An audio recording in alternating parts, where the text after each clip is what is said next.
நல்ல மனுஷன் ரொம்பலாம் லஞ்சம் கேட்க மாட்டார், கொடுத்தா வாங்கிக்குவார். 96ல் ஹீரோவாக இருந்த ரஜினிகாந்த் 98ல் வந்து வாய்ஸ் கொடுத்தப்போ ஒன்று எடுப்பா பாட்டிலுக்கு 10 ரூபா பாடினார்ல, முதல்ல நிப்பாட்டணும். எப்படி ஜனங்க தூக்கி வைக்கிறாங்களோ அப்படியே தூக்கியில் போட்டுருவாங்க. ஆமாம். பத்திரிகையாளர்கள் பஞ்சராக்கப்பட்டார்கள். எல்லாம் ஆலிஸ் வெல் விடுங்க, பேர் சொல்ல வேணாம். மைக்கேம் நேயர்களுக்கு அன்பு வணக்கம்.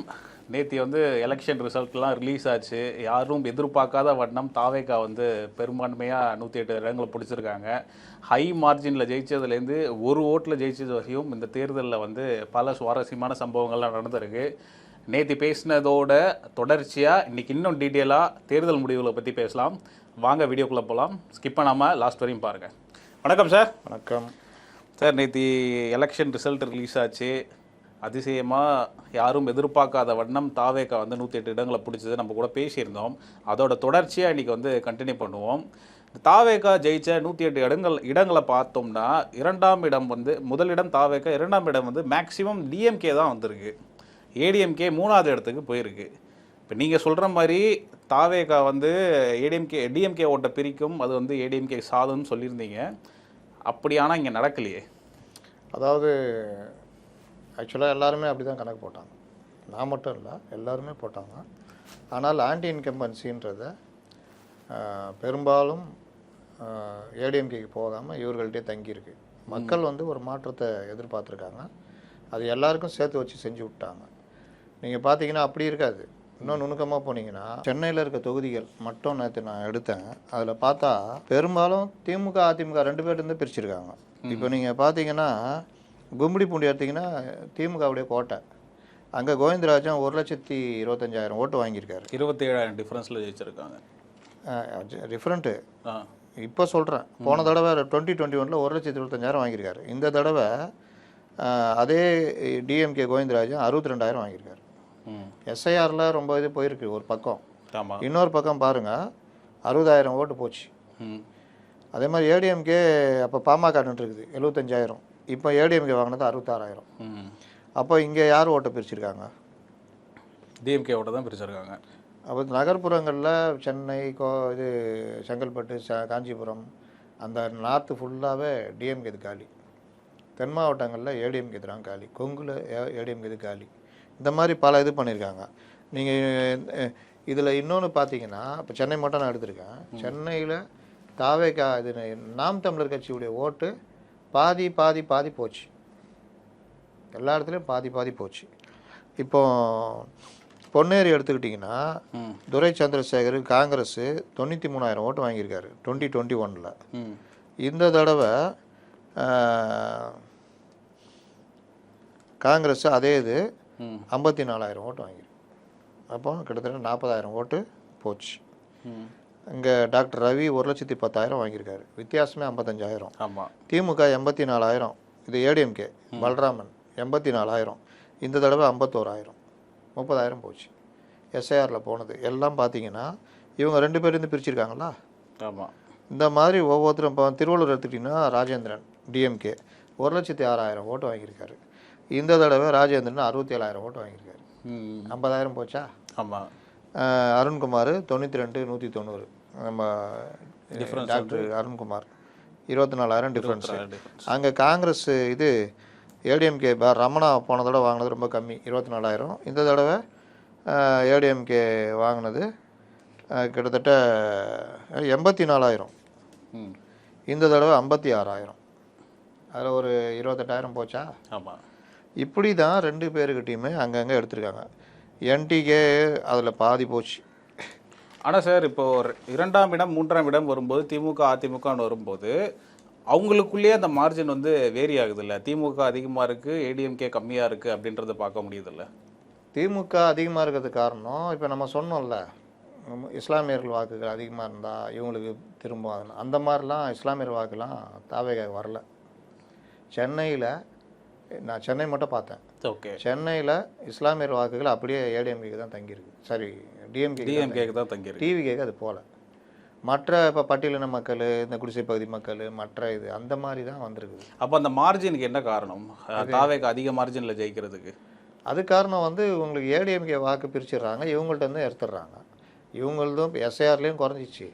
இவங்க வாக்குகள்லையும் இப்போ 50,000 இங்கே ஒரு 50,000 எடுத்தால் 1,00,000 வந்துடுறாங்க. ஆமாம். இவங்க 80,000 இந்த இடத்துல ஒரு 40,000 எடுத்துடுறாங்க, 40,000 தான் இருப்பாங்க.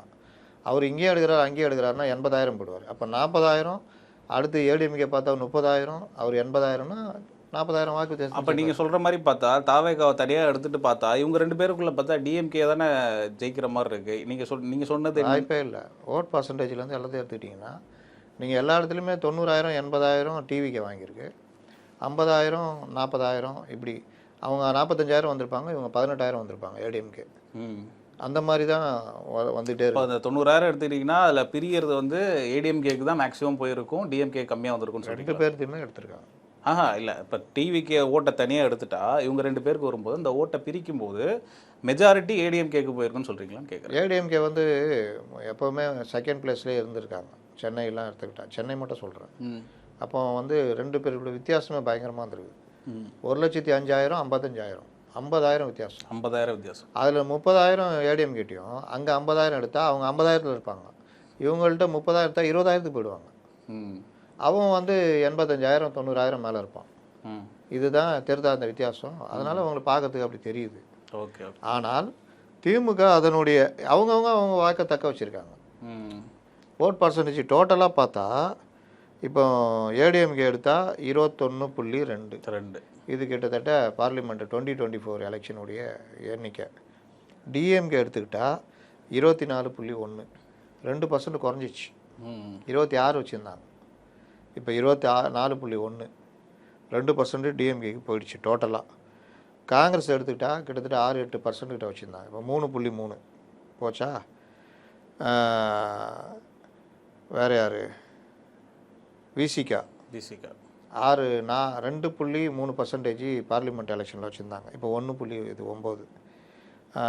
நாம் தமிழர் கட்சி 8% வச்சுருந்தாங்க, இப்போ 4. அதே மாதிரி இந்திய யூனியன் முஸ்லீம் லீக்லாம் 1% வச்சுருந்தாங்க, இப்போ 0.2. இவங்க சிபிஎம் சிபிஐஎம் 2 பேருமே 2.5 வச்சுருந்தாங்க, இப்போ 0.6. அப்போ 2% அவங்களுக்கு போச்சு. ஆமாம். அப்போ இந்த மாதிரி விஷயங்கள் எல்லாத்தையும் சேர்த்து அப்போ தேமுதிக 0.5 வச்சுருந்தாங்க, இப்போ 1.2 வந்துக்கிறாங்க. அவங்க மட்டும் தான் முன்னேறிக்கிறாங்க. வேறு யார்? இது எல்லாம் சேர்ந்து இப்போ தாவேகா 34.9 35. அப்போது இது எல்லாத்தையும் சேர்த்து தாவேகா ஒரு பெரிய அளவுக்கு ஓட் பர்சன்டேஜ் கொண்டு போயிட்டாங்க. சரி சார், இது வந்து பார்லிமெண்ட் தேர்தல் கூட கம்பேர் பண்ணுறது கரெக்டாக இருக்குமா? ஏன்னா பார்லிமெண்ட் எலெக்ஷன் வரும்போது சென்டர் தான் வந்து மெயின் ஃபோக்கஸ்ன்றதுனால இப்போது அதுக்கான வாக்குகள் மாறும்ல. ஏன்னா ஆன்டி பிஜேபின்ற அந்த கான்செப்ட் இருக்குன்னும் போது அங்கே மாறும்ல அந்த ரொட்டேஷன். பார்லிமெண்ட்டு இதில் வந்து மாறும். நான் சொல்கிறது 2021 28%. ஓகே. திமுக பார்லிமெண்ட்டில் 26 ஆனாங்க, இப்போ 24 ஆகிட்டாங்க. அவங்க 24 25 இருந்தாங்க, லைட்டாக தான் அவங்களுக்கு குறைஞ்சிக்குது. அதனால் திமுகவோ அதிமுகவோ அவர்களுடைய வாக்குகளை இழக்கவில்லை, வச்சுருக்காங்க, கொஞ்சம் இழந்திருக்காங்க. இவங்க பூம் 35% எடுத்த உடனே எம்ஜிஆரோட ஒரு பர்சன்டேஜ் ஜாஸ்தி. அந்த வாக்கு சதவீதம்லாம் நீங்கள் வச்சு பார்க்கவே முடியாது. ஏன்னா திமுக முதல் ஆட்சி பிடிச்சப்போ 67ல் அதோட அதிக வாக்கு சதவீதம் வச்சுருந்த காங்கிரஸ் தோற்று போச்சு. ரொம்ப குறைவான எண்ணிக்கையில் வாங்கினாங்க, ரொம்ப கம்மியான, அதோட ரொம்ப 3-4% கம்மியாக இருந்த திமுக வாக்கு இது சீட்டு எண்ணிக்கை பார்த்தா எங்கேயோ போயிடுச்சு. அதனால் வாக்கு சதவீதம்லாம் வச்சுட்டுலாம் பார்க்கவே முடியாது, அது கொஞ்சம் முன்ன பின்ன வரும். இன்றைக்கி உக்காந்துட்டு முதல்வர் சொல்கிறாரு 4% தான் 5% தான் 15 லட்சம் தானே. இதே கணக்கு தானே அப்போ அவங்க சொன்னாங்க. 39 அவங்க 45. ஆமாம், 5% தான் வருது வித்தியாசம், நாங்கள் 15 லட்சம் வாக்கு தான் வித்தியாசன்றப்போ 10 தோல்வி பழனிசாமின்னு கிண்டல் அடிச்சிங்கல்ல. முதல் தோல்வி முத்துசாமி மாதிரி ஆகிட்டிங்களா, முத்துவேல் கருணாநிதி. முதல் தோல்வி முத்துவேல் கருணாநிதி ஸ்டாலின் அப்படி ஆகிட்டிங்கல்ல. நான் ஏற்கனவே சொன்ன ஞாபகம் இருக்குதா? உங்களுடைய பாதை மலர் பாதையாக இருக்காது, இந்த தேர்தல் முள் பாதையாக மாறிவிடும். நடந்துச்சா? நடந்தது. இப்போ இதை சந்திக்கிறதுல பெரிய பாதிப்பு யாருன்னா திமுகவுக்கு தான். அதிமுகவுக்கு பாதிப்பு தான். ஆனால் திமுகவுக்கு ஆட்சி இழக்கிறாங்க, முதல்வர் தோற்று போகிறாரு, பொதுச் செயலாளர் தோற்று போகிறாரு, அமைச்சர்கள் அவ்வளோ பேர் தோற்று போயிருக்காங்க. அதான் சார் அங்கே ஒரு கேள்வி வருது. ஆன்டி இன்கம்பன்சி வந்து மெயினாக இருக்குது, அதோட பிரதிபலிப்பு தான் அந்த தேர்தல்னு பார்க்கும்போது பர்சன்டேஜ் குறையிறது, ஆட்சி இழக்கிறது அதெல்லாம் நார்மல். ஆனால் தலைவர்களே தோக்குறது வந்து அது எப்படி எடுத்துக்கிறது? அது தலைவர்களே தோற்ற வரலாறு 96 தான் தமிழ்நாட்டில் நடந்தது. அதுக்கு முன்னாடி கூட கிடையாது. அதுக்கப்புறம் ஒரு காமராஜர் தோத்தார் விருதுநகரில் 67. பே சீனிவாசன் ஒரு இளைஞர், அவர் தோக்கடிச்சார். அதற்கு பிறகு பார்த்தா பெரிய அளவில் தோத்ததுன்னா ஜெயலலிதா 96. அதற்கு பிறகு இந்த வரலாறு திமுக எந்த காலத்தில் இருந்ததே இல்லை. ஒரே ஒரு தடவை 91 ஐடி விங்லாம் வந்து நல்லா வேலை செய்யறதுல திமுக ஐடி விங் தான் நல்லா வேலை செஞ்சாங்க. அதனால தான் நல்லா வந்தாங்க.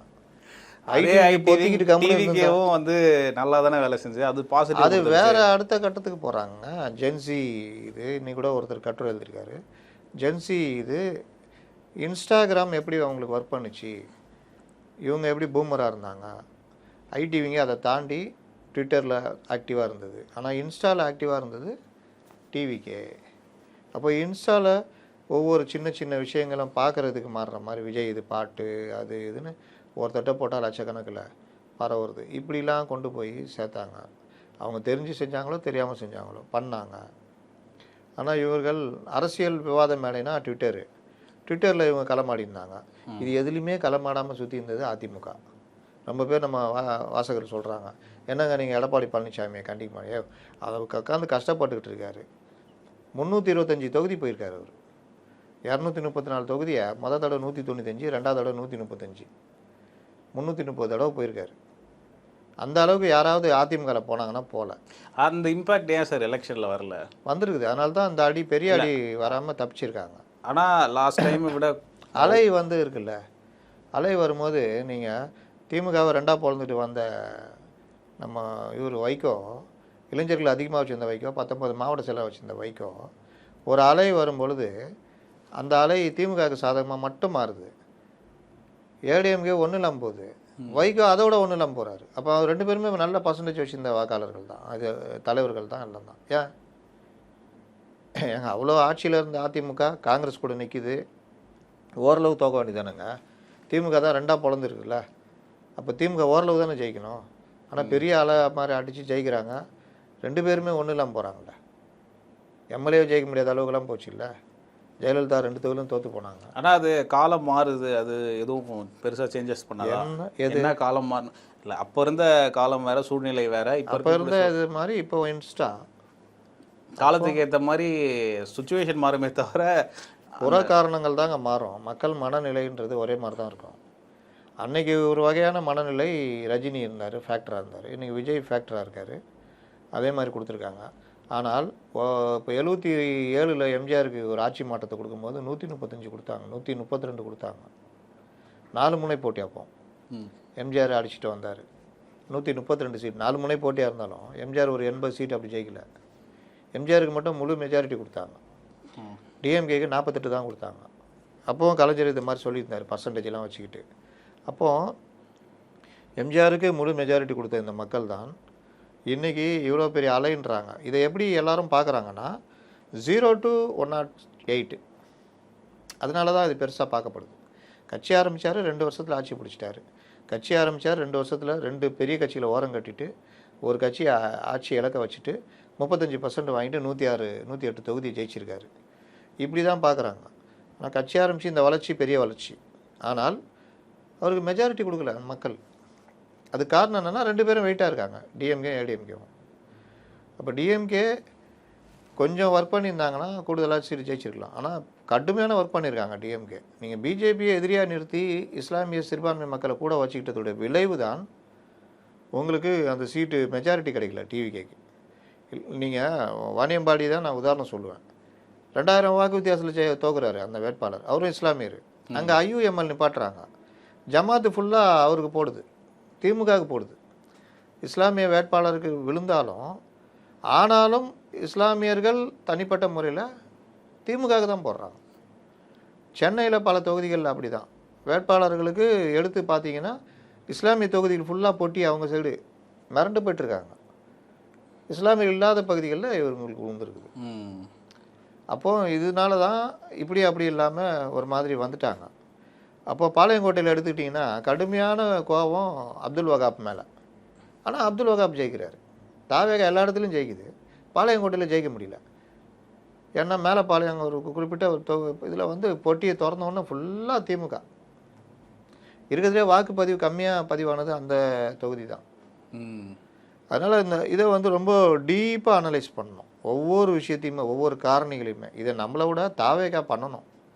தாவேகா ஒவ்வொரு தொகுதியிலும் நாம் எங்கே கால் பதிச்சிருக்கோம், எந்த இடத்துல மிஸ் ஆகிருக்கோம், இது எல்லாத்தையும் டீப் அனலைஸ் பண்ணி இஸ்லாமியர்கள்ட்ட இன்னும் கவர்றதுக்கு நம்ம என்ன பண்ணணும். அப்புறம் ஒரு வகையான மக்கள் இருக்காங்க, பிஜேபி இந்த மாதிரி இது, அவங்கள்ட்ட எப்படி கொண்டு போகணும், இந்த மாதிரிலாம் பண்ணணும். அதற்கு ஆட்சி அவருக்கு வாய்ப்பாக அமைஞ்சிருக்குது, அதை அவர் நல்லா பயன்படுத்திக்கணும். அதுதான் ரொம்ப முக்கியம். இப்போ தாவேகா ஜெயிச்சது ஆக்சிடென்டல்னு சொல்லுவீங்களா, இல்லை உழைப்பால் கஷ்டப்பட்டு ஜெயிச்சாங்கன்னு சொல்லுவீங்களா?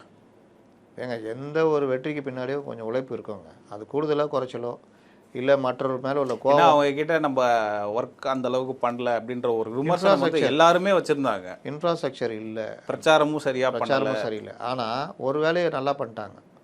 234 தொகுதியும் வேட்பாளரை அறிவிச்சிட்டாங்க. விர்ச்சுவல் வாரியர்ஸை இன்ஸ்டால் அதில் கொண்டு போய் சேர்த்துட்டாங்க. அந்த வேட்பாளர் அறிவிப்பிலுமே ஒரு விமர்சனம் இருந்தது. அவங்க கிட்ட 234 தொகுதிக்கு வேட்பாளர் ஃபர்ஸ்ட் இருக்காங்களா அப்படின்ற ஒரு கேள்வி இருந்தது. அதுக்கப்புறம் அந்த வேட்பாளர் இருக்கிறவங்க அந்த தொகுதிக்குள்ளே வந்து பிரச்சனை போயிட்டு இருந்ததுன்னு அப்படின்ற பல்வேறு பிரச்சனைகள் இருந்தது. அதையும் மீறி நிறுத்தினாங்க, ஜெயிச்சிருக்காங்க. ஆமாம், இதில் பல பேருக்கு அரசியலே புதுசு. குடும்ப தலைவிலாம் ஜெயிச்சிருக்காங்க. கமலின்னு ஒரு அம்மா நினைக்கிறேன், அவங்களாம் பெரிய ஆளை தோக்கடிச்சிருக்காங்க.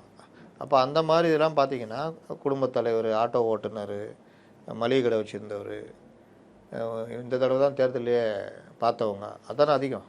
அப்புறம் இளைஞர்கள், ரசிகராக வந்து நேரடியாக பொறுப்புக்கு வந்த இளைஞர்கள், இப்படிப்பட்டவர்கள் தான் அதிகமாக ஜெயித்திருக்கிறார்கள். இது எல்லாமே ஆக்சிடென்டலாக நடக்க வாய்ப்பு இல்லை. ஒரு கட்சி ஆரம்பிக்கிறார், 2 வருஷம் நடத்துகிறாரு, அவங்கள்ட்ட இன்ஃப்ராஸ்ட்ரக்சர் இல்லைன்றது பெரிய குறை. இப்போவும் நான் சொல்கிறேன், இப்போவும் அந்த குறை இருக்குது. இப்போ ஆளுங்கட்சியாக வந்துட்டாங்க, இப்போ வேகமாக அவங்க அந்த கட்டமைப்பை சீர்படுத்துனாங்கன்னா ஒரு பலம் வாய்ந்த கட்சியாக மாறிடும். இப்போ இளைஞர் அணி அதிகமாக, மகளிர் அணி அதிகமாக இருந்திருந்தால் ஒருவேளை இந்த மெஜாரிட்டி கூட கூடியிருக்கும், இறங்கி ஒர்க் பண்ணியிருப்பாங்க. அதே மாதிரி ஃபிசிக்கலாக விஜய் போயிருந்தாருன்னா இந்த 108ன்றது 140 கூட வந்திருக்கும். அப்போ நம்ம சொல்கிற அந்த விமர்சனம் நேரடியாக எல்லா இடத்துலையும், இப்போ 2 வருஷமாக சுற்றி இருந்தாருன்னா வேறு ரிசல்ட் இன்னும் வேறு ஆயிருக்கும். அப்போ அந்த மாதிரி பல விஷயங்கள் இதுக்கு காரணியாக இருக்குது. ஆனாலும் அந்த இடத்த வந்து ரீச் பண்ணிட்டாங்க. அப்போ அது வந்து நீங்கள் வந்து அதுவாலாம் பார்க்க முடியாது. செங்கோட்டையன் மிகப்பெரிய தலைவராக பார்க்கப்படுவார், ஜான் ஆரோக்கியசாமி மிகப்பெரிய ஸ்ட்ராட்டஜிஸ்டாக பார்க்கப்படுவார். அந்த மாதிரி பல விஷயங்கள் இருக்குது. இப்போ நம்ம சொல்ல வர்றது என்னென்னா, இதற்கு பிறகு என்னென்ன சவால்கள் இருக்குது, ஆட்சியில் என்ன சவால்கள், ஆட்சியை நடத்துறது என்ன சவால். இப்போது இன்றைக்கி அவர்களுக்கு ஒரு நல்ல பாசிட்டிவ் என்னென்னா, நான் நேற்று சொன்னேன், காங்கிரஸ் பாமக இவங்களை பிடிச்சா போதும், ப்ளஸ் மக்கள் நல கூட்டணி அவங்கன்னு. இன்றைக்கி மக்கள் நல கூட்டணியை அழுத்தி சொல்கிறாரு திருமாவளவன். இடதுசாரிகளும் விசிகவும் சேர்ந்து தான் மக்கள் நல கூட்டணி மக்கள் நல கூட்டணின்றாரு. அப்புறம் நாங்கள் இன்னும் யோசிக்கலை, அதாவது கொடுக்கணுமா வேணாமா ஒன்றும் யோசிக்கலைன்றாரு. இல்லைன்னு மறுக்கலை. நான் 10 வருடத்துக்கு முன்னாடி சொன்ன அந்த கூட்டணி இது வந்து இப்போ நிறைவேறுதுன்றார். அப்படின்னா என்ன அர்த்தம்? ஆதரவு கொடுத்து கூட்டணி ஆட்சியை கொண்டு போக போகிறாங்கன்னு அர்த்தம். இடதுசாரிகளும் எங்களை இன்னும் அவங்க அணுகுனாலும் அதை பற்றி முடிவெடுப்போன்ட்டாங்க. கூடவே என்ன சொல்லியிருக்காருன்னா, தாவேக்காவை நாங்கள் விமர்சிக்கலை அப்படின்னு ஒரு விஷயம் சொல்லியிருக்காரு, பதிவு பண்ணியிருக்காரு. எந்த காலத்துலேயும் தாவேக்கா எங்களுக்கு எதிரி இல்லைன்னு சொல்லியிருக்காரு. விஜயும் இவர் எதிரியாக நினைக்கல, அண்ணன் மனதெல்லாம் இங்கே தான் இருக்குன்னு தான் பேசினார். இவர் தான் அவங்கள ஒதுக்கி விட்டு போனார். புத்தக வெளியீட்டாளர் வந்து பல விஷயங்களில் ஒதுக்கி விட்டுனார். அவர் எங்களுக்கு அழைப்பு விடுத்தார்கள், அந்த கதவை நாங்கள் மூடிட்டோன்னார். ஒரு கட்டத்தில் ரொம்ப இதுவாக விமர்சிக்க ஆரம்பித்தார். இவர் பொதுவாக விமர்சிக்க மாட்டார்ல, ஹார்டாக சொல்ல மாட்டார். ஆனால் மற்றவர்கள் ராஜாவை மிஞ்சிய ராஜ்ய விசேஷங்களாக தாவேக்காவை விமர்சித்தார்கள். குறிப்பாக வன்னியரசு. அவர் நேரம் பாருங்கள், இப்போ அங்கே தாவேக்காவுக்கு இவங்க ஆதரவு கொடுத்தாங்கன்னா ஏதாவது பொறுப்பு வந்தால் வன்னியரசு தான் இப்போ உட்காருவார் அந்த இடத்துல. இதெல்லாம் வந்து அரசியலில் சகஜம். அதே மாதிரி இடதுசாரிகளுக்கு பிரச்சனை இல்லை, அவர்கள் ஒரு அரசை நிறுத்துறதுக்காக அவங்க செய்கிறாங்கன்னு வச்சுக்கோங்க. இப்போ திமுக தப்பு பண்ணிட்டாங்க, இப்போ அதிமுக தப்பு பண்ணாமல் அந்த அரசுக்கு ஆதரவு கொடுத்து அதன் மூலிமா ஏதாவது நல்லது பண்ண வைக்க முடியுமா அப்படின்றது அவங்களுக்கு ஒரு நல்ல வாய்ப்பு. அவங்களுக்கு காங்கிரஸ் திருப்பி சொன்னேன், ஞாபகம் இருக்கா? ஒரு 60-70 சீட்டு வாங்கினா ஒரு 50-55 சீட்டு நேரத்துக்கு ஜெயிச்சிருக்கலாம். நம்ம அப்போ ரொம்ப குறைச்சி மதிப்பிட்டோம். ஒரு 60-70 சீட்டு வாங்கினா மொத்தம் இவங்க ஒரு 30-40 சீட்டு ஜெயிக்கிறது வாய்ப்பு இருக்குது. பார்லிமெண்ட்லலாம் இவங்க வேறு லெவல் போகலாம். உள்ளாட்சியில் நல்லா அதிக இடங்களை பிடிக்கலாம்னு சொன்னோம். ஆமாம். அதுக்கப்புறம் 2031 வேறு மாதிரி இருக்கும்னு. ஆனால் இந்த முடிவு பார்த்தா காங்கிரஸ் கூட்டணி போயிருந்தா காங்கிரஸ் ஒரு 70 சீட்டு வாங்கி நின்றுருந்தாங்கன்னா கொடுத்துருப்பாங்க. 60 சீட்டு ஜெயிச்சிருப்பாங்க. 140 சீட்டுலாம் சாதாரணமாக வந்திருக்கும். காங்கிரஸ் துணையோட ஆட்சியில் உட்காந்துருப்பாங்க. ஆனால் விஜயுடைய இந்த பவர் தெரியாமல் போயிருக்கும். இல்லை இப்படி வந்திருக்கும். ஒரு 180 சீட்டு வந்து விஜயே தனி மெஜாரிட்டியில் ஜெயலலிதாலாம் ஜெயிச்சாங்கல்ல, காங்கிரஸ் கூட கூட்டணி வச்சு திமுக ஜெயிச்சதில்ல, அந்த மாதிரி வந்திருப்பாங்க. இப்போ காங்கிரஸுக்கு பெரிய லாபமாக போயிருக்கும். முன்கூட்டியே போனதுனால ஒரு மரியாதை இருந்திருக்கும். அதுக்கப்புறம் திரும்ப அண்ணா வாங்க வாங்க வாங்க நான் பேசுகிறேன் அப்படின்னு பேசியிருக்கலாம். இல்லை அவங்களாம் தேவையில்லைங்க, அசிங்கமாக திட்டாங்க, ரொம்ப திட்டாங்க, வேணாங்க அப்படின்னு கூட முடிவெடுத்துக்கலாம். ஆனால் இன்றைக்கி எதுவுமே நடக்காதனால இப்போ காங்கிரஸும், அதாவது சாஃப்ட் கார்னர் இருந்தாலும் எல்லாருமே விட காங்கிரஸ் மேலே சாஃப்ட் கார்னர் இருக்கும். நமக்கு ஆதரவு கொடுத்தார் ராகுல், பெரியமா தான் கெடுத்து விட்டாங்க அப்படின்னு ஒரு இது இருக்கும். இப்போ அது வந்து 5 தொகுதி காங்கிரஸு, 6 தொகுதிகள் மக்கள் நல கூட்டணி 11. இப்போ விட்டு இருக்கிறது 108. 108ல் 1 சபாநாயகர். பாமக அதில் ஆட் ஆகாதா? இருங்க வர்றேன். நீங்கள் தாவேகாவோட நீங்கள் அவசரப்படுறீங்க. சரி சரி 108 இங்கே முடிச்சா தானே அங்கே போய் பேச முடியும். இங்கே பேசி முடிச்சு எல்லாம் யாருக்கு என்ன மந்திரி சபை எல்லாம் பேசி தான் அங்கே பேசணும். அப்போது 108ல் 1 சபாநாயகர், 1 ராஜினாமா பண்ணுவார். அப்போ 106. ஒரு கேள்வி இந்த இடத்துல கேட்கணும் சார். இந்த சபாநாயகர் வந்து யாருக்கு சார் கொடுப்பாங்க? அநேகமாக எனக்கு தெரிஞ்சு இவருக்கு ஜேசிடி பிரபாகரன் கொடுப்பாங்க. ஏன்னா அவர் வந்து பல இதை பார்த்தவர். ஏன் செங்கோட்டையனுக்கு கொடுக்க மாட்டாங்க? செங்கோட்டையனும் அவை முன்னவராக இருக்க வேண்டியது இருக்கும். ஏன்னா அவையை நடத்துகிற அந்த நாலேஜ் இருக்கணும். அது விஜய்க்கோ ஆதவுக்கோ யாருக்குமே இருக்காது. அப்போ அவை முன்னவராக அவையை நடத்தக்கூடிய செங்கோட்டையன் விஜய்க்கு பக்கத்தில் உட்காந்து சில இதெல்லாம் சொல்கிற மாதிரி இதாக ஆலோசனைகள் சொல்கிறோம். அதனால் எப்படி ஒரு துரைமுருகனோ, எப்படி விஜயகாந்துக்கு ஒரு பன்ருட்டி ராமச்சந்திரனோ, அது மாதிரி விஜய்க்கு ஒரு செங்கோட்டையன் இருந்தாகணும். நீங்கள் வெளியே வேணால் ஜானுகன்லாம் வச்சுக்கலாம். ஆனால் அங்கே உள்ளக இந்த சபை நடைமுறைகள்லாம் வந்து செங்கோட்டையனுக்கு தெரியும். அதனால் அவர் ஜேசிடி பிரபாகரன் ஒரு நல்ல அமைதியான எல்லோருமான ஒரு நண்பர். அந்த அடிப்படையில் அவர் இப்போ இவர் எடப்பாடிகிட்ட பார்த்தீங்கன்னா நல்லா பேசுவார். அவர் சாஃப்ட் கார்னர் மனுஷன். அவர் கதை தெரியுமா? வெளியிலாம் சாப்பிட மாட்டார். தண்ணி அவரே எடுத்துகிட்டு வந்துடுவார், சாப்பாடெலாம் அவரே கொண்டு வந்துடுவார். நீ எப்பேற்பட்ட மீட்டிங் கூட நடத்திக்கோ, அவர் கடையை திறந்துட்டு சாப்பிட்டு முடிச்சுட்டு அவர் வாட்டில் ஒரு மாதிரி டைப். அவர் கார்பரேஷனில் வந்து எம்எல்ஏக்களை உட்காந்து பார்க்கலாம் மன்ற கூட்டத்தை. இவர் நான் பார்த்த வரைக்கும் அப்போ ஏடிஎம்கில் எம்எல்ஏ ரெகுலராக வந்து உட்காருவார். ஒரே எம்எல்ஏ ஒரு தான் வந்து உட்காருவார். ஒரு சிஸ்டமேட்டிக் ஒர்க் அவர்கிட்ட இருந்தது. எம்ஜிஆருக்கு ரொம்ப பிடிக்கும். எம்ஜிஆர் சொன்னது, எனக்கு மட்டும் ஒரு பொண்ணு இருந்தால் உன்னை கட்டி கொடுத்துருப்பேன் அப்படின்னு. அவரை வில்லிவாக எம்ஜிஆர் தான் சொல்லுவாங்க. நான் கூட சொன்னேன்ல, ஏண்டா அந்த எம்ஜிஆரை தூக்குனா வில்லிவாக எம்ஜிஆரை தூக்கின்னு வந்துட்டீங்க அப்படின்னு அந்த டைமில் கிண்டலாக சொல்லியிருப்பேன். அந்த மாதிரி இது. அதனால் அவர் வரதுக்கு வாய்ப்பு இருக்கும். ஏன் டைவர்ட் பண்ணி கூப்பிட்டு போகிறீங்க? சரி வாங்க கூட்டணிக்கு வாங்க. இது ஆட்சி வரதுக்கு முன்னாடியே சபாநாயகர் பற்றி பேசினீங்க. யார் முதலமைச்சர்னு கேட்பீங்க போல அடுத்தது. அதனால் காங்கிரஸ் ப்ளஸ்ஸு இவர்கள் எங்களுக்கு குறித்தால் இதுவாங்க. அப்போ இவங்க சில டிமாண்ட்லாம் வைப்பாங்க. எல்லாத்தையும் பேசிட்டு போனாங்கன்னா 11. அப்போ 106 11 117 தான்.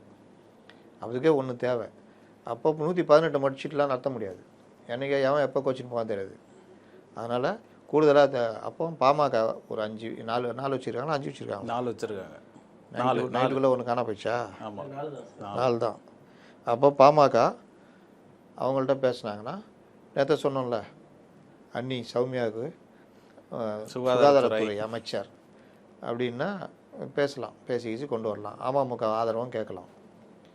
அந்த மாதிரி வந்துச்சுன்னா ஒரு எவ்வளோ 117 ஒரு 5 122 அப்படின்னு எடுத்துலாம். ஆனால் இந்த அந்நியாரை கூப்பிட்டா முடிஞ்சிச்சு. தம்பி நான் வேணால் முதலமைச்சராக இருந்துக்கிறேன், நீ வந்து நான் சொல்லித்தரேன் உனக்கு. விஜய் எங்களுக்கு எப்போவுமே தம்பி தான். அதான் சொல்கிறேன், நான் முதலமைச்சராக தம்பி நான் பார்த்துக்கிறேன், நான் உனக்கு சொல்லித்தரேன்னா.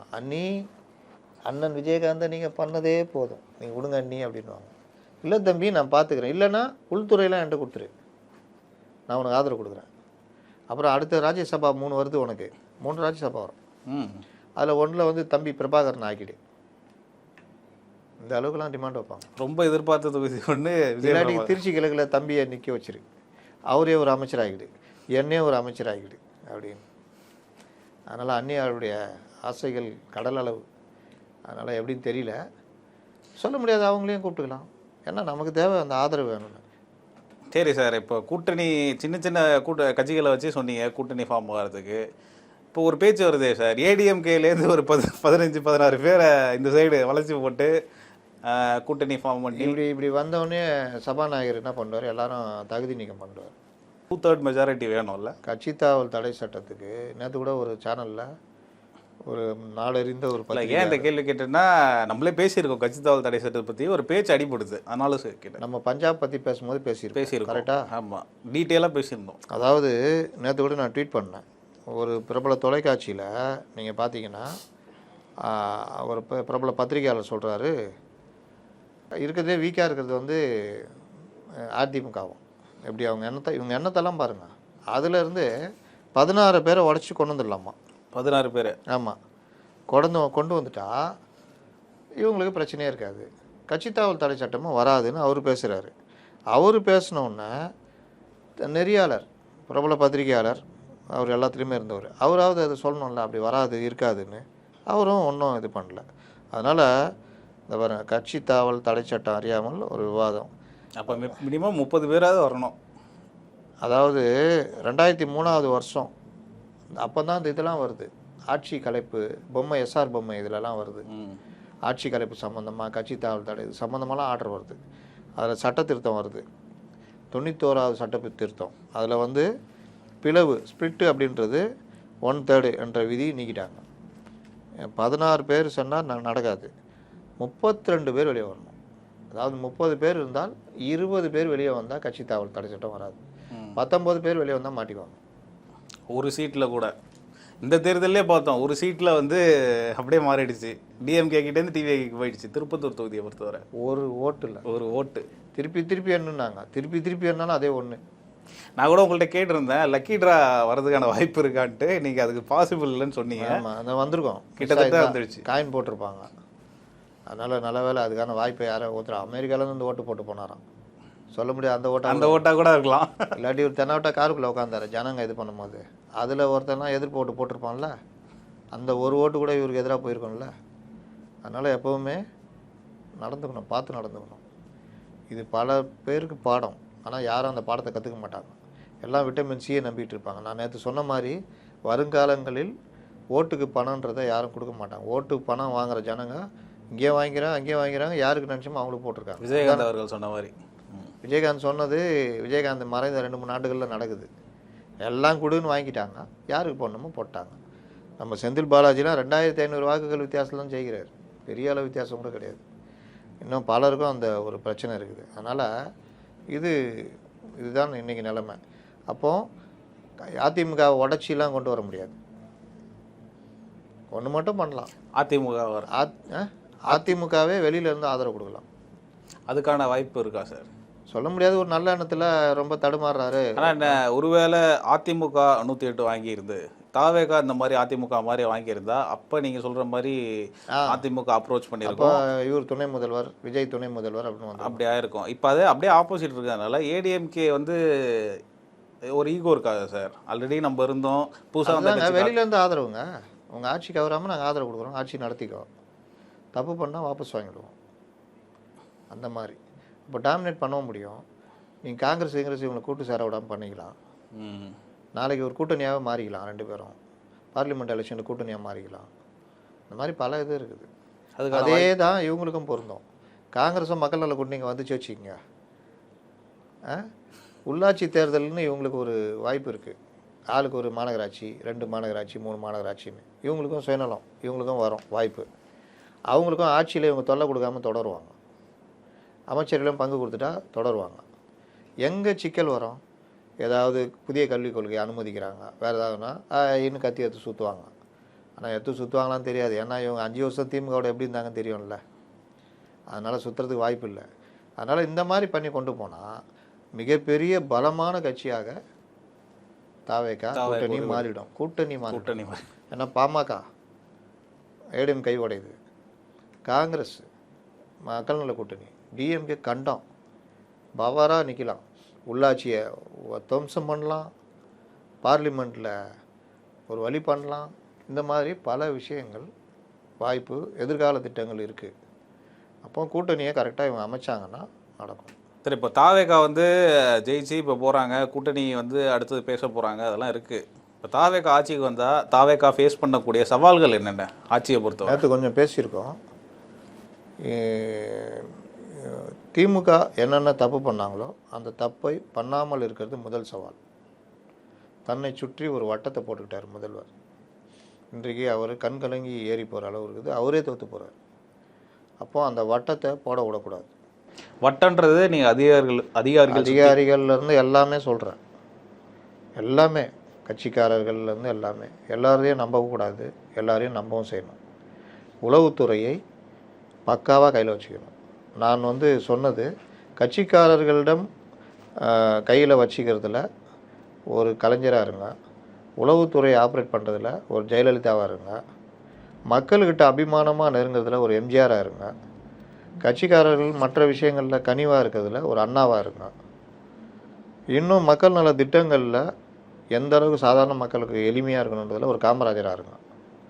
இப்படிலாம் அவர் இருந்தாருன்னா அவருக்கு எந்த பிரச்சனையும் வராது. ஒன்று, உளவுத்துறையை கையாளுறத ஏன் ஜெயலலிதான்னு சொல்கிறேன்னா, நீங்கள் தகவல் கொடுக்காம விட்டாலும் கண்டோம், தகவல் கொடுத்து அது தப்பான தகவல் இருந்தாலும் கண்டோம், தகவலை கொடுத்தே தீரணும். கலைஞரை ஏன் கட்சிக்காரங்க எதுன்னு சொல்கிறேன்னா, கலைஞர் சொன்னால் நடக்கும், அந்த அபிமானம் இருந்தது. ஒருத்தன் வேணாம் நீ இல்லைடா அவன் நிற்க வைக்கிறேன், உனக்கு இதயத்தில் இடம் கொடுக்கணுவார், அவன் நம்பி செய்வான், அவனுக்கு செய்வார். அவன் வந்து இவரை நெருங்க முடியும், அவன் எண்ணத்தை இவர் புரிஞ்சுக்குவார், அவன் எண்ணத்தை சொல்ல முடியும் கலைஞர்கிட்ட. அவருக்கு ஒரு கனெக்ஷன் இருந்தது. சண்முகநாதன் ஒரு நடுவில் ஒருத்தர் இருந்தார், தலைவர்கிட்ட பேசணும். எப்போவுமே அறிவாலயம் வருவார், யார் வேணால் வந்து பேசலாம், எல்லா மாவட்டமும் ஃபிங்கர் டிப்பில் அவர்கிட்ட இருந்தது. ஒரு பெரிய கேப் இல்லை, அப்படியே ஒரு பணிவாக நின்று ஒரு பெரிய கம்பெனி முதலாளிகிட்ட எம்ப்ளாயி நிற்கிற ஏற்பாடு அங்கே இல்லை. ஆனால் பெரிய மரியாதை இருந்தது. ஜெயலலிதாவும் இதே மாதிரி தான், அவங்கள ஈஸியாக கனெக்ட் பண்ண முடியும். கனெக்ட் பண்ண முடியாத மாதிரியே இருக்கும், ஆனால் கனெக்ட் பண்ண முடியும். ரோட்டில் நிற்கிறவன்ட்ட பன் வாங்குவாங்க, ரோட்டில் யார் நிற்கிறான்னு அவங்களுக்கு தெரியும், எந்த கட்சிக்காரன் என்ன பிரச்சனை பண்ணுறான்னு உளவுத்துறை தகவல் தெரியும், கட்சிக்காரங்கள்ட்ட பேசுவாங்க இதெல்லாம். அப்போ இவங்கள்ட்ட என்ன மிஸ் ஆச்சு, கார்ப்பரேட் கையில் போயிடுச்சு, கட்சியே கார்ப்பரேட் மயமாயிடுச்சு, பெண்ணு இவங்கன்னு. அப்போ அவங்க வந்து வட்ட செயலாளர் இப்படி இயங்கணும் அப்படி இயங்கணும், உன்னை கண்காணிச்சிட்டே இருக்கிறோம், உன்னை பற்றி டேட்டாஸ் எடுக்கிறோம், நீ வந்து 2 மாதம் முன்னாடி இப்படி வேலை செய்யலை அப்படி வேலை செய்யலைன்னா கட்சியில் இருக்கானா இல்லை அவன் கம்பெனியில் இருக்கானான்னு சந்தேகம் வந்துச்சு. இதுதான் பெரிய பிரச்சனை. கனிவில் அண்ணாதுரையாக இருக்கணும்னா கட்சிக்காரங்கள்ட்ட அவ்வளோ ஒரு கனிவு இருக்கும். எம்ஜிஆர்கிட்டையும் அந்த இது பொதுமக்கள் பழக்கத்தில் எம்ஜிஆர் மாதிரி இருக்கணும்னா, இன்றைக்கி விஜய் வெளியில் வராரு, ஒரு விஷயம் ரொம்ப வருதா, விஜய் வெளியே வராரு ஒரு விஷயம் யாராவது பார்க்குறாருன்னா, எம்ஜிஆர் எப்படி சாதாரண மக்களுக்கு சின்ன சின்ன உதவிகள் மூலிமா இன்றைக்கும் 38 வருஷமாக வாழ்ந்துக்கிட்டு இருக்காரு, அந்த மாதிரி மாறணும். எளிய திட்டங்களில் காமராஜர் மாதிரி இருக்குன்னா நம்மளால் என்ன செய்ய முடியும்? இப்போ ஜெயலலிதா அம்மா உணவு கொண்டு வந்தாங்க, அது வாழ்நாள் பூரா இன்றைக்கும் பேசப்படுது. ஆமாம், கறவை மாடு. எம்ஜிஆர் சத்துணவு கொண்டு வந்தார், அண்ணா காமராஜர் மதிய உணவு திட்டம் கொண்டு வந்தார், எம்ஜிஆர் கொண்டு வந்த இந்த காலநிதி இலவச காலனி அது இதெல்லாம் வந்து வேறு லெவலு. அந்த மாதிரி விஷயங்களில் இவர் வந்து ஒரு ஐக்கானாக இருக்கணும். அதனால் அவர் வந்து நான் சொன்ன இந்த மாதிரி அந்த இதுவாக இருக்கணும். ரெண்டாவது முக்கிய விஷயம், பாட்டிலுக்கு 10 ரூபா, பாட்டிலுக்கு 10 ரூபா பாடினார்ல, முதல்ல நிப்பாட்டணும். வந்தவொடனே என்னுடைய முதல் ஆர்டர் பாட்டிலுக்கு 10 ரூபா வாங்கவே கூடாதுன்னு சொல்லணும். ரெண்டாவது, இடி சொன்னது டாஸ்மாக் வர வேண்டிய வருமானம் தனியாருக்கு போகுது, 2 வகையான பிஸ்னஸ் நடக்குதுன்னா இடி குற்றச்சாட்டு வச்சிருந்தது. அந்த ஓட்டை அடைச்சிங்கன்னா 48,000 கோடி வர்றது 60,000 70,000 கோடி வரும், இவருக்கு மிச்சம். மூணாவது, டெண்டர் இந்த மாதிரி விஷயங்களில் ஓவராக கமிஷன் மற்ற விஷயங்கள் இதெல்லாம் போகிறது எல்லாத்தையும் தடுக்கணும். ஒரு க்ளீன் கவர்மெண்ட்டாக போகணும். நியாயமாக சம்பாதிங்க. சில பேர் சொல்லுவான் ஒரு நல்ல மனுஷன் பார்க்க ரொம்பலாம் லஞ்சம் கேட்க மாட்டார், கொடுத்தா வாங்கிக்குவார், ஆனால் வேலை முடிச்சு கொடுப்பார். அப்படி இருங்கன்றேன். கட்சிக்கு நிதி தேவை அதெல்லாம் இருக்கும், முதலாளித்துவ கட்சி தான் நீங்களும். ரொம்ப யோகியர்கள் மாதிரிலாம் யாரும் பண்ணவும் முடியாது. ஆனால் நான் சொன்ன அந்த ஸ்டைலில் போங்கன்றேன். அப்போ உங்களுக்கு அந்த பிரச்சனை வராது. வெளியில் உங்களுக்கு இப்போ மின்சாரம் இருக்குது, யூனிட்டை வெளியிலேருந்து வாங்குகிறாங்க, மின்சாரம் தயாரிக்கவே இல்லை 5 வருஷன்றாங்க. இந்த மாதிரி டெக்னிக்கல் தொழில்முறை இந்த மாதிரி நடைமுறை பிரச்சனைகள் எல்லாம் கலையணும் டக்குன்னு. எல்லோருமே புதுசாக அமைச்சராக வந்து உட்கார போகிறாங்க, அதிகாரிகள் ஒரு மாதிரி வழி நடத்துவாங்க. அப்போ அந்த இடத்துல நடைமுறை என்ன, மனிதாபிமானம் என்ன, ரெட் டேபிஸ்டுகளாக தான் இருப்பாங்க பெரும்பாலும் அதிகாரிகள். அதெல்லாம் கலைஞ்சி பண்ணணும். விஜய் அவருடைய எல்லா அமைச்சர் விஷயத்துமே கவனம் செலுத்தணும்.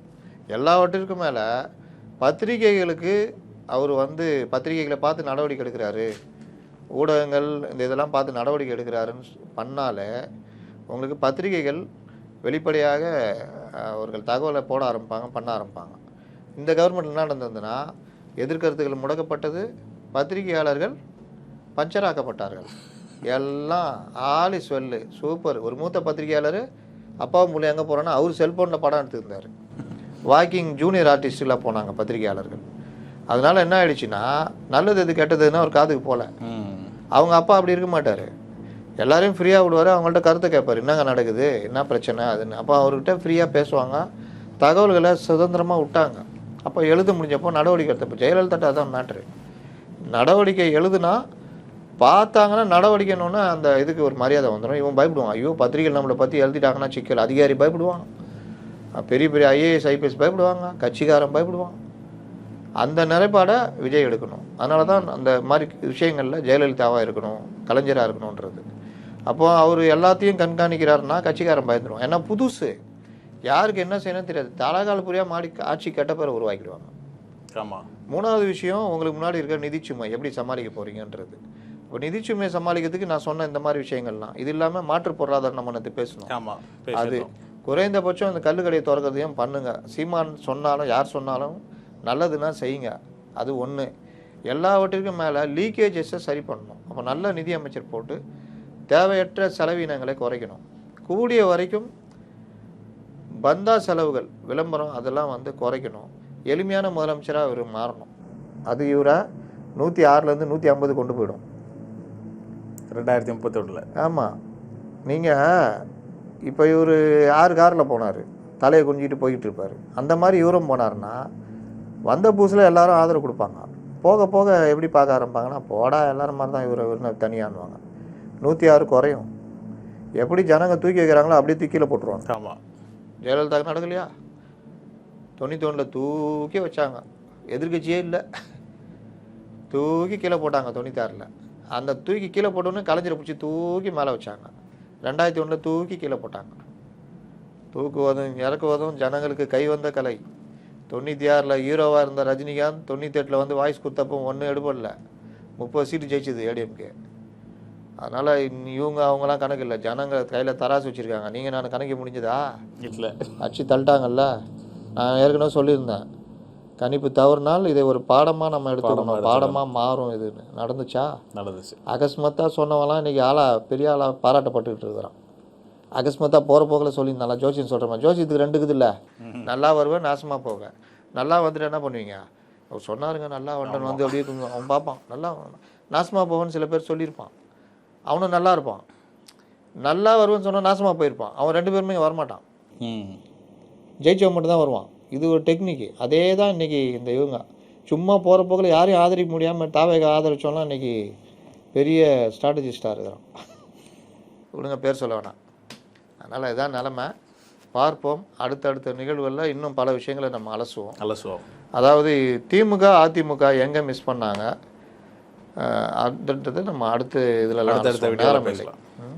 சூப்பர் சார், ரொம்ப அழகாக உங்கள் கருத்துக்களை பதிவு பண்ணிங்க. மீண்டும் ஒரு வீடியோவில் சந்திப்போம். நன்றி சார். சப்ஸ்கிரைப் பண்ணாதவங்க சப்ஸ்கிரைப் பண்ணிவிட்டு வீடியோ பாருங்கள். ஹை பட்டன் கிளிக் பண்ணாதவங்க ஹை பட்டன் கிளிக் பண்ணிவிட்டு வீடியோ பாருங்கள். மீண்டும் ஒரு வீடியோவில் சந்திப்போம். என்டர்டெயின்மெண்ட் சேனலை பார்க்க சொல்லுங்கள். என்டர்டெயின்மெண்ட் சேனலை பாருங்கள். நல்லா உங்களுக்காக தான் அந்த உளவியல் இதெல்லாம் போடுறோம். அதை சப்ஸ்கிரைப் பண்ணுங்கள். மறக்காமல் அந்த சேனலுக்கும் உங்கள் ஆதரவை தெரிவிங்க. மீண்டும் ஒரு வீடியோவில் சந்திப்போம். நன்றி.